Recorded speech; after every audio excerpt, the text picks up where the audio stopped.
Comment fonctionne un silencieux sur une arme? En re-regardant James Bond, je suis tombé sur cette scène où il tire avec son arme équipée d'un silencieux et ça fait quasiment aucun bruit. Alors comment ça marche? Tout d'abord, c'est bien du cinéma. Les silencieux existent dans la vraie vie, ils réduisent le bruit mais pas autant que dans les films. C'est d'ailleurs pourquoi on les appelle des suppresseurs ou des modérateurs de son. Le bruit d'un tir sans silencieux est de l'ordre de 150 décibels, donc plus qu'un avion au décollage, alors qu'avec un silencieux, il passe à 115 voire 120 décibels, mais pas à 40 comme le montrent les films. Alors comment marche-t-il? Il faut savoir que quand on appuie sur la gâchette d'une arme, la poudre s'enflamme et entraîne une énorme pression derrière la balle. Cette pression est alors libérée en propulsant la balle vers l'extérieur. Pensez à une bouteille de champagne. Elle contient de l'air pressurisé qui est maintenu dans la bouteille par le bouchon, et quand on enlève ce bouchon, toute la pression est libérée à l'air libre d'un seul coup, entraînant ce fameux bruit. Pour les armes, c'est pareil, la libération rapide de ce gaz dans l'air provoque le bruit. Et c'est là qu'intervient le silencieux.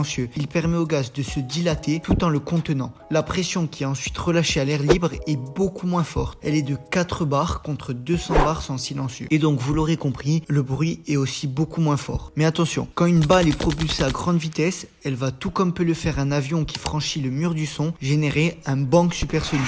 Donc utiliser un silencieux avec une balle qui va plus vite que la vitesse du son n'a aucun intérêt. Il faut utiliser des munitions moins rapides, dites subsoniques.